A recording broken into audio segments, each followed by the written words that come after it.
23년 1회차 출제 이력을 반영해서 상담 목표 설정 고려사항에 대한 모범 답안을 6개로 늘려서 강의를 업데이트했습니다. 직업상담사 2급 초단기 합격 비법 2차 실기 대비 이론과 문제집의 내용을 바탕으로 제작된 강의입니다. 부가가치의 의미와 종류, 그리고 사용자가 부가급여를 선호하는 이유, 근로자가 부가급여를 선호하는 이유요. 부가가치의 먼저 의미입니다. 부가급여란 한마디로 복리후생이에요. 근데 복리후생이다 이렇게 쓰면 안 되고요. 경상화폐임금, 이게 뭐냐면 월급처럼 통장에 꽂히는 돈이란 뜻이에요. 경상화폐임금 이외에 현물보상, 그러니까 뭐냐면 뭔가 사용하면 갚아주는 거예요. 현물 보상이나 아니면 연기된 보상, 예를 들어서 퇴직금 같은 거요. 현물 보상이나 연기된 보상을 말합니다. 다시 정리할게요. 경상화폐임금 말고 경상화폐임금 이외에 1번 현물 보상이나 2번 연기된 보상을 말하는 겁니다. 부가급여의 종류요. 연기된 보상에는 퇴직금 및 퇴직연금, 사업주 부담금이 있고요. 나머지 각종 사회보험료, 사업주 부담금, 교육훈련비, 학자금 보조, 차량 제공, 사택 제공, 각종 유급휴가, 그러니까 다 복리후생이죠. 그죠? 이런 것들이 부가급여의 종류입니다. 사용자가 부가급여를 선호하는 이유요. 첫 번째, 사용자 입장에서는 지출이에요. 그러니까 조세나 보험료 부담이 감소하게 되고요. 정부가 임금을 규제하거나 임금을 통제하는 시기가 되면 정부 임금 규제의 회피 수단으로 사용할 수 있고요. 임금 통제 시기에도 양질의 근로자를 확보할 수는 있는 이익이 있습니다. 마찬가지로 근로자 장기 근속을 유도할 수 있고요. 인사관리 수단으로 써서 근로자의 충성심을 유도해내고 내부 통제할 수 있는 수단으로 사용할 수도 있습니다. 근로자가 부가급여를 선호하는 이유요. 근로소득세 부담이 감소하고요. 연금 및 퇴직금을 확보할 수 있고, 요 연금 및 퇴직금은 마찬가지로 절세 효과도 같이 주죠. 그리고 또 현물을 받을 때는 대량 할인된 가격으로 현물을 받아요. 그래서 대량 할인된 현물가치 이익이 있습니다. 스트롱 직업 흥미 검사 척도 세 가지요. 우선 척도에 대한 기본 개념을 알면 훨씬 이해가 쉬워집니다. 척도는 어떤 특성을 숫자로 표현해 주는 겁니다. 숫자로 표현해 주기 위한 기준을 말하는 거예요. 예를 들면 더 쉬워요. 그냥 공부를 잘한다라는 개념을 그냥 얘기하면 얼마큼 잘하는지 알 수 없으니까 그거를 등수 척도로 표현해 줄 수 있어요. 예를 들어서 공부를 3등 합니다. 이렇게 표현해 주면 그게 바로 등수 척도로 공부를 잘한다라는 걸 표현해 준 거예요. 이게 바로 척도입니다.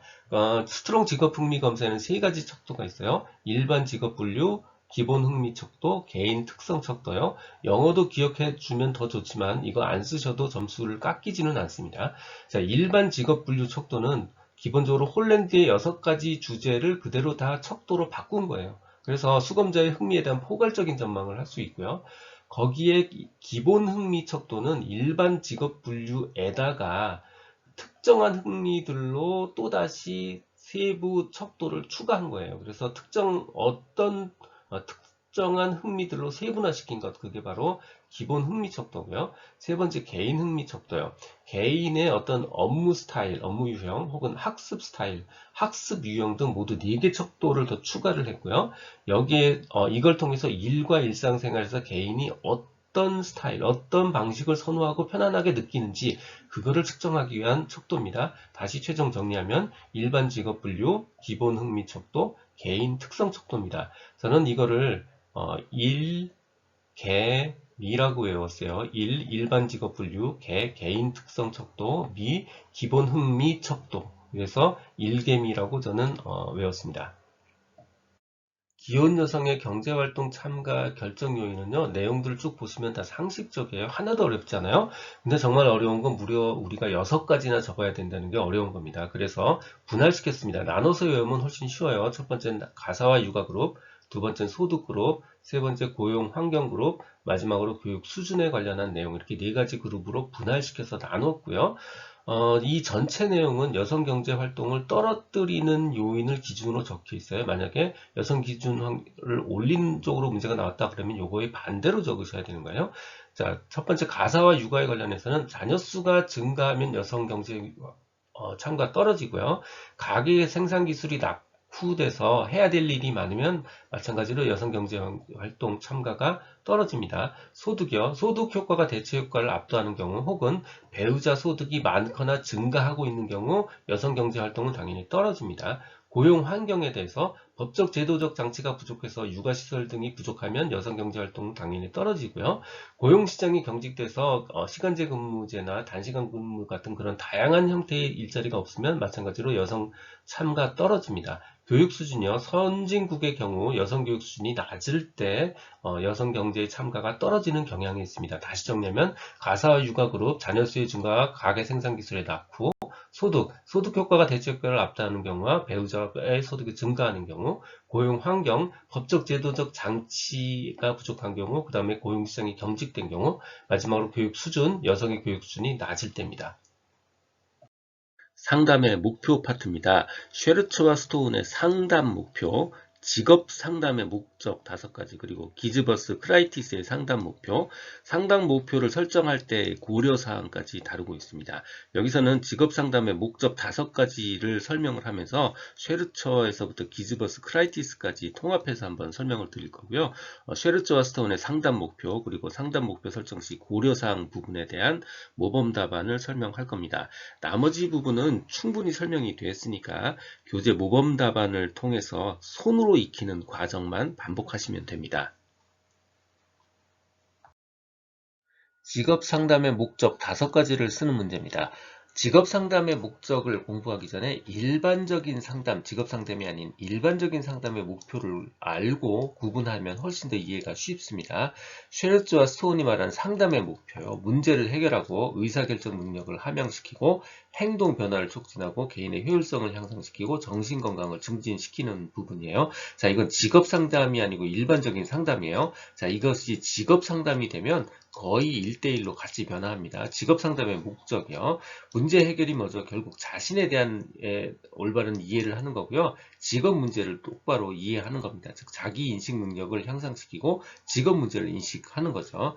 의사결정 능력을 함양시킨다는 건 결국 같은 이야기입니다. 합리적 의사결정 능력을 증진시키는 거고요. 효율성 향상은 정보 탐색 및 활동 능력을 키우는 거고요. 자기를 성장시키는 능력을 기르는 것, 능력 기르기 바로 효율성 향상이고요. 마지막으로 직업에 대한 가치관, 태도 형성, 직업 선택에 대한 책임감, 즉 직업 문제를 증진시키는 거죠. 바로 이게 정신건강의 증진에 1대1로 매칭되는 부분입니다. 그래서 이번 답은 바로 이 부분에 집중하시면 되는 거예요. 자, 나온 길에 기즈버스의 직업 상담의 목표, 바로 처치와 자극, 예언과 발달, 그리고 결함과 유능이 있고요. 크라이티스의 직업 상담의 목표, 바로 문제 해결은 바로 직업 선택에 해당하는 부분이고요. 의사결정 능력 동일하고요. 일반적 적응의 고양, 자기를 성장시키는 능력을 제고시키는 것, 능력 제고, 능력을 키우는 것, 효율성을 향상시키는 것 다 같은 1대1로 매칭시킬 수 있는 부분입니다. 이렇게 한꺼번에 묶어서 기억하시는 게 훨씬 수월한 방법입니다. 쉐르츠와 스톤이 제시하는 상담의 목표요. 일반적인 직업 상담의 목표인 문제 해결과 의사결정 능력의 함양, 요거는 기억이 쉽습니다. 하지만 나머지 세 가지는 추가로 외워주셔야 돼요. 첫 번째, 행동변화 촉진, 개인의 효율성 향상, 그리고 정신건강의 증진입니다. 상담 목표 설정 시 고려사항 5가지를 쓰는 문제입니다. 보통 4가지가 많이 출제가 됐었어요. 위에 3가지는 상식적입니다. 목표는 구체적이어야 되고요. 실현 가능해야 되고요. 내담자가 원하고 바라는 것이어야 됩니다. 여기서부터 조금 집중요. 목표는요. 상담자, 내담자가 아니고 상담자의 기술과 양립 가능해야 됩니다. 즉 상담자가 기술적으로 뭔가 해줄 수 있어야 돼요. 상담자가 해줄 수 없는 것에 대한 목표를 삼으면 상담 목표가 될 수 없는 겁니다. 내담자의 가치를 반영해야 됩니다. 예를 들어서 내담자는 가족을 가장 중요한 가치로 삼고 있는데 내담자가 아무리 돈을 원하고 바란다고 해서 예를 들어서 원양어선을 타세요. 이렇게 목표를 삼을 수 없죠. 바로 내담자의 가치를 반영해야 되고요. 생애 단계를 고려해서 목표가 설정이 되어야 됩니다. 예를 들어서 10대한테는 진학이 굉장히 중요한 상담의 목표가 될 수 있지만 70대나 80대한테 진학을 목표로 삼는다. 특별한 경우 아니고는 조금 문제가 있는 그런 상담이 될 가능성이 높습니다. 슈퍼가 제안한 발달적 직업상담 6단계를 순서대로 쓰시오. 대표적인 남기형이죠. 첫 글자를 따서 문심자, 현태, 의입니다. 이거 1차에서도 굉장히 많이 했기 때문에 이미 대부분 다 알고 계실 거예요. 지금처럼 그냥 순서대로 쓰라고만 얘기했기 때문에 굳이 설명을 덧붙여야 될 필요 없습니다. 대부분의 문제는 요거 쓰기만 나오고 있고요. 혹시라도 만약에 설명형 문제가 나온다면 굉장히 제목을 반복하는 형태의 설명을 붙여주시면 됩니다. 그냥 그렇게 하면 좀 밋밋하니까 탐색과 현실 검증, 탐색과 검증이라는 어떤 구체적인 작업은 지시적 방법으로 하고요. 나머지 자아 수용 및 통찰, 의사결정 이런 것들은 다 비지시적 방법으로 진행을 합니다. 나머지는 그냥 제목만 붙여주시면 돼요. 심층적 탐색, 심층적 탐색을 하는데 아까 얘기했듯이 지시적 방법을 하고요. 주제 설정을 한다. 자아 수용 및 자아 통찰, 비지시적 방법, 비지시적 방법이요. 비지적 방법으로 하고 자아 수용과 통찰을 얻기 위해서 명료화 작업을 한다. 현실 검증, 지시적 방법이라고 그랬죠. 탐색과 검증은 지시적 방법이에요. 지시적 방법으로 하고 직업정보 등을 수집한다. 태도와 감정의 탐색과 처리, 현실 검증을 통해서 바로 앞에 거, 현실 검증을 통해서 얻은 태도와 감정의 탐색과 처리를 수행한다. 의사결정, 비지시적 방법이고요. 대안행위까지 포함한 자신의 직업의 의사결정을 내린다. 이렇게 적어주시면 됩니다. 검사 결과를 해석하고 통보하는 방법에 관련된 파트입니다. 틴슬리와 브래들리의 검사 결과를 해석하는 방법 4단계, 검사 결과를 해석하고 그 결과를 전달하는 방법, 또 특히 부정적 결과를 통보하는 방법, 틴슬리와 브래들리의 검사 결과 해석 전 검토 2단계까지 4가지를 다루고 있습니다. 여기에서는 해석 및 결과를 전달하는 부분과 특히 부정적 결과를 통보하는 부분을 기억하기 쉽게 통합해서 설명을 드렸어요. 그러니까 공부할 때는 교재의 정리된 모범 답안을 보면서 손으로 익히는 과정을 빼먹지 마시기 바랍니다. 틴슬리와 브래들리가 제시한 해석 방법 4단계입니다. 좀 쉽게 얘기를 하면요. 상담자가 먼저 준비를 하고요. 그 다음에 내담자를 준비시키고요. 정보를 전달해서 추후 활동을 하는 겁니다. 자, 1단계는 해석 준비 단계예요. 상담자가 준비하는 단계예요. 검사 결과를 파악하고요. 내담자에 대한 정보를 파악합니다. 2단계는 내담자가 해석을 받아들일 수 있도록 내담자를 준비시키는 단계입니다. 검사의 의미를 설명하는 그런 방법들을 사용하죠. 3단계는 정보를 전달하는 단계예요. 해석 및 결과를 전달하고요. 쉬운 용어를 사용하고요. 비평가적 언어로 표현하는 게 좋습니다. 4단계는 추후 활동을 하는 거예요. 내담자가 결과나 관련 자료를 잘 통합할 수 있도록 도와주는 역할을 합니다. 다시 정리하면요. 내가 준비하고 해석 준비 단계, 너를 준비시키고 내담자를 해석을 받아들일 수 있도록 준비시키고 정보를 전달하고 추후 활동을 하는 4단계로 이루어져 있습니다. 두 번째 해석 및 결과 전달 방법은요. 먼저 해석 시 유의사항을 정리를 하고요.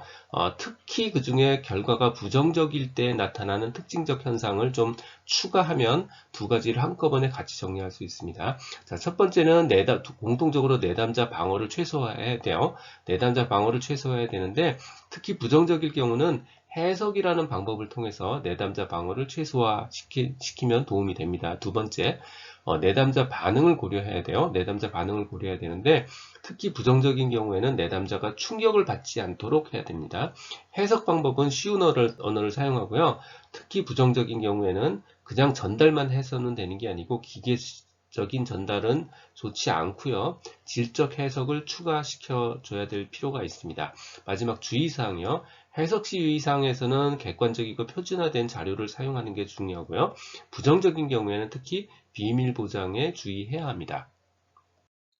틴슬리와 브래들리가 제시한 검사 결과 해석 전 검토의 2단계를 묻는 문제입니다. 이건 검사 결과 해석을 들어가기 전, 즉 사전 검토 단계를 물어보고 있는 거예요. 이해의 단계와 통합의 단계로 구분이 되어 있습니다. 이해는요. 검사에 대한 의미를 이해하는 것을 의미하고요. 통합은 검사에 대한 정보와 내담자의 정보를 통합하는 것을 말하는 겁니다. 첫 번째, 이해의 단계요. 내담자 검사 결과 해석을 위해 규준을 참조해서 검사 점수의 의미를 충분히 이해해야 하는 단계입니다. 두 번째는 이해 과정을 통해서 얻어진 검사 정보와 두 번째 상담자가 그동안 수집한 내담제 정보를 통합하는 단계입니다. 다시요. 이해의 단계는 검사에 대한 의미를 이해하는 단계, 두 번째 통합의 단계는 검사 정보와 내담자 정보를 통합하는 단계를 말하는 겁니다. 듣고 계신 강의는 직업상담사 2급 초단기 합격 비법의 핵심 내용 파트입니다. 2차 실기시험은 손으로 쓰여진 것만 점수로 연결이 됩니다. 눈으로 머리로만 공부하면 실패할 수 있어요. 손으로 직접 쓰며 공부해야 한다는 점 기억 바랍니다. 내용은 충분히 설명드렸지만 실제 출제 사례와 내용을 연결하지 못하거나 모범답안 작성에서 감점되지 않도록 교재를 통해서 실제 문제 출제 사례와 모범답안 부분은 꼭 확인해 보시기 바랍니다. 베크의 인지적 오류 4가지를 쓰고 간단한 설명을 요구하는 문제입니다. 인지는 뇌활동이라고 했죠. 뇌활동에 오류가 났다는 건 무엇을 의미하냐면 어떤 사건에 대해서 잘못된 결론을 내리고 있거나 혹은 어떤 현상에 대해서 잘못 이해하게 됐다라는 의미입니다. 첫 번째 4가지 이분법적 사고, 자의적 추론, 선택적 추상, 과도한 일반화입니다. 우선 이 제목 정확하게 써주셔야 되고요. 첫 번째 이분법적 사고, 흑백논리라고 하죠. 사건의 의미를 이분법적으로 흑 아니면 백으로 둘 중에 하나로 해석하는 오류, 자의적 추론이요. 증거가 없음에도 불구하고 자의적으로 자기 마음대로 그냥 결론을 내려버리는 거예요. 자의적 추론이요. 선택적 추상, 여러 가지 것들 중에서 선택적으로 자기가 보고 싶은 것 혹은 부분적인 거에만 집중을 해서 다른 건 다 안 보고요. 다른 부분은 무시해서 결론을 내리는 거예요. 특히 부정적인 부분에 집중하는 경향을 의미합니다. 과도한 일반화, 한두 사건을 과도하게 일반화해서 모두 같은 거라고 결론을 내려버리는 것, 과도한 일반화입니다. 다면적 인성검사 MMPI요. MMPI는 성격검사지만 사실 그보다 더 중요한 건 정신병리 판단에 특화된 심리 측정 도구라는 겁니다. 한마디로 정신병원에서 사용하는 심리 도구라는 뜻이에요. 그 중에 타당성 척도 4가지를 쓰고 설명하는 문제고요. 우리가 여기서 알아야 될 거요. 척도의 표기법, 두 번째 척도 이름, 즉 의미겠죠. 그리고 마지막으로 척도의 용도입니다. 그래서 첫 번째 물음표, 척도의 표기 자체가 물음표입니다. 물음표 척도고요. 대답하지 않았다는 뜻이에요. 즉 무응답 척도입니다. 이게 무응답이 많으면 결국 타당성이 검사 결과의 타당성이 의심되죠. 두 번째 L 척도, 라이 척도, 거짓말 척도라는 뜻이고요.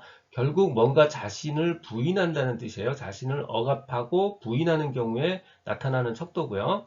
F 척도, 비전형 척도입니다. 그러니까 전형적이지 않은 대답을 하는 사람들의 척도예요. 비전형 척도고요.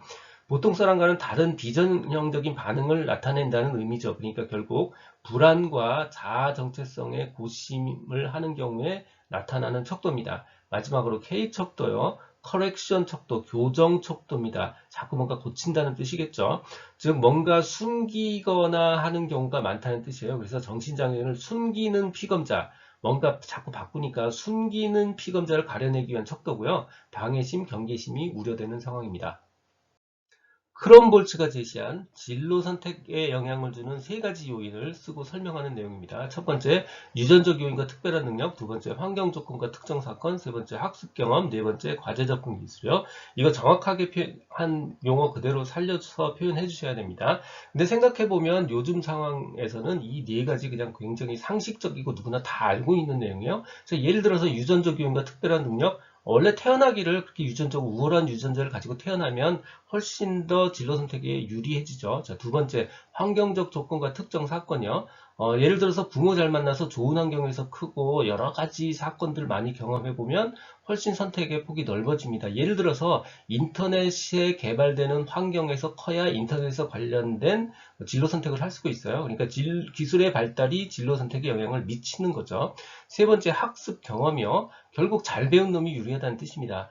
개인의 과거에 학습한 경험이 현재 또는 미래의 의사결정에 영향을 미친다. 즉, 무엇을 어디에서 공부했느냐에 따라서 미래 의사결정에 영향을 미치게 되죠. 네 번째, 과제 접근 기술이요. 문제 해결 기술이나 정보 습득 기술 같은 과제 접근 기술이 의사결정에 영향을 미치죠. 결국 많이 경험한 사람이 유리하다는 뜻입니다. 다시 정리하면 특별한 능력을 가진 사람, 유전적인 요인이고, 두 번째, 환경적 요인, 부모 잘 만난 놈이겠죠. 세 번째, 잘 배운 놈, 학습 경험이고, 네 번째, 과제 접근 기술입니다. 자기보고식 가치사정 방법 6가지를 쓰는 문제입니다. 사실 이 내용 보면 하나도 어렵지도 않고 사실 상식적입니다. 하지만 문제는 뭐냐면 수험장에서 무려 6가지 상식적인 내용을 쓰는 게 그리 쉽지는 않아요. 그래서 막 첫 글자를 따서 외우고 막 그러는데 실제로 첫 글자를 따서 외우는 게 한 50개쯤 되면 아무 기억이 안 납니다. 자, 이럴 때 사용하는 방법 바로 분할정보법이에요. 자, 시간 순서로 3개로 나눴어요. 과거에 해당하는 거 3개, 현재에 해당하는 거 2개, 미래에 해당하는 거 하나요. 자, 과거에 내가 어떤 선택을 했는지, 과거에 어떤 절정의 경험이 있었는지, 그리고 과거에 어떤 사람을 존경했는지, 이 3가지를 보면 가치를 알 수 있고요. 현재 시간과 돈을 어떻게 사용하는지를 보고, 현재의 가치의 우선순위를 매겨봐도 나의 가치를 판단할 수 있고, 마지막으로 내 미래가 어떤 꿈을 꾸고 있는지, 어떤 백일몽인지를 봐도 나의 가치를 사정할 수 있습니다. 이 순서를 그대로 쓰시는 거예요.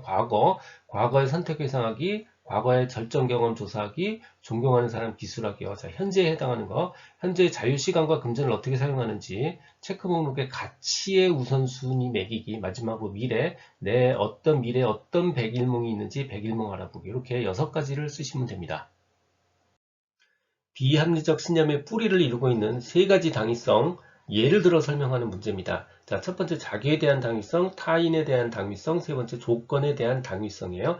자기에 대한 당위성, 타인에 대한 당위성, 조건에 대한 당위성이요. 나, 너, 조건이에요. 자, 설명과 예는요, 나는 나로 시작하고요, 타인은 타인이고요, 조건은 조건이에요. 그러니까 당위성이니까 당연히 이러이러해야 한다, 당연히 이러이러해야 한다, 당연히 이러이러해야 된다라는 거예요. 자, 거기에다가 사례를 하나씩만 붙이면 됩니다. 자기에 대한 당위성. 나는 해야 된다. 나는 당연히 반드시 훌륭하게 일을 해내야 된다. 나는 훌륭하게 일을 해내는 게 당연하다. 이게 자기에 대한 당위성의 사례고요. 타인 너죠. 타인은 해야 됩니다. 타인은 반드시 나를 공정하게 대우하는 게 당연하다. 타인은 나를 공정하게 대우하는 게 당연하다. 이게 두 번째 예고요. 세 번째 조건이에요. 세상의 조건들이 당연히 이러이러해야 되는 거예요. 내가 원하는 대로 당연히 되어야 된다라는 게 조건에 대한 당위성의 사례입니다. 슈퍼의 진로 발달 5단계입니다. 첫 글자를 따서 성탐, 확, 유, 쇠예요. 성장기, 탐색기, 확립기, 유지기, 쇠퇴기요. 다시 성장기, 탐색기, 확립기, 유지기, 쇠퇴기. 두 번째 기억해야 되는 건 바로 사자 돌림입니다. 사자. 14세까지, 24세까지, 44세까지, 64세까지 다 사자 돌림이에요. 잘 생각해 보시면 14세까지면 거의 사춘기를 살짝 지난 시즌이에요. 그러니까 무슨 얘기냐면 자기에 대한 지각이 생기는 거죠. 자기에 대한 지각이 생겼으니까 부모나 선생님한테 반항하는 거예요. 자기에 대한 지각이 없으면 반항 못합니다. 자, 성장기 일종의 사춘기 상상하시면 돼요. 자기에 대한 지각이 생긴 거고, 두 번째 직업 세계에 대한 기본 이해가 이루어진 겁니다. 딱 2가지예요. 자기 지각, 직업 이해, 요 2개가 바로 성장기입니다. 자, 탐색기 24세까지예요. 우리나라 나이로 따지면 대학 마칠 때쯤 되는 거죠. 그러니까 탐색기 이후는 이제 본격적으로 직업 세계에 들어가야 되는 시즌이고요. 이 탐색기는 이 직업을 위해 탐색하는 시즌이란 뜻이에요.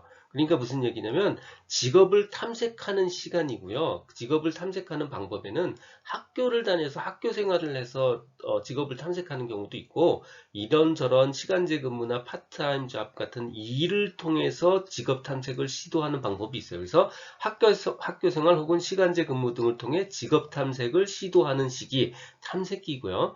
확립기부터는 굉장히 상식적이에요. 확립기 이미 이제 적절한 직업을 구한 거고요. 적절한 직업을 발견하고 구한 거고 종사하는 거예요. 그래서 생활의 터전을 잡고 노력하고요. 유지기는 확고하게 자리를 잡고 안정된 삶을 살고요. 당연히 쇠퇴기는 은퇴하는 시즌입니다. 두 번째 가끔 어렵게 나올 경우는 성장기 중에 있는 세 가지 하위기, 하위 단계, 환상기, 흥미기, 능력기를 물어봅니다. 요거 이름을 결국 외워줘야 돼요. 성장기, 하위 단계, 환상기, 흥미기, 능력기고요. 흥미기는 흥미가 중요한 요인이고요. 능력기는 능력이 중요해요. 환상기는 욕구가 지배하고요. 흥미기는 흥미가 중요한 요인이 되는데 왜 흥미가 중요하냐면 진로 결정을 위해서 흥미가 중요한 요인이 돼요. 자, 능력기는 능력이 중요한데 직업의 요구 조건을 고려합니다. 능력을 중요시하면서 직업의 요구 조건을 고려합니다. 이렇게 정리를 하시면 됩니다. 슈퍼의 발달적 직업 상담에서 진단을 위한 세 가지 평가 유형 물어보는 문제입니다. 혹은 진단을 위한 세 가지 평가 유형이란 말 대신에 진단의 방법 세 가지 유형 이렇게 물어보기도 합니다. 사실 같은 문제고요. 자, 답은요. 문제의 평가, 개인의 평가, 예언 평가입니다. 자, 이 문제는요. 슈퍼의 발달적 직업 상담 중에서 특히 직업 상담에 해당되는 내용이에요. 그래서 알고 보면 요 앞에다 직업에 대한 이런 이야기가 포함이 되어 있어요. 자, 첫 번째는 상담자, 내담자의 직업에 대한 문제를 평가합니다. 여기 쓰진 않았지만 내담자의 직업에 대한 문제를 평가하는 거예요. 그러니까 내담자의 직업에 대한 어려움을 평가하고요. 내담자가 직업 상담에 대한 내담자의 기대를 평가하는 거예요. 그러니까 내담자가 가지고 있는 문제를 평가한다는 뜻이고요. 그래서 문제의 평가고요. 두 번째는 내담자의 능력을 평가하는 거예요. 개인의 평가입니다. 내담자의 평가, 개인의 평가예요. 내담자의 신체적, 심리적, 사회적 상태를 평가합니다. 그러니까 한마디로 내담자의 능력을 평가한다는 뜻이에요.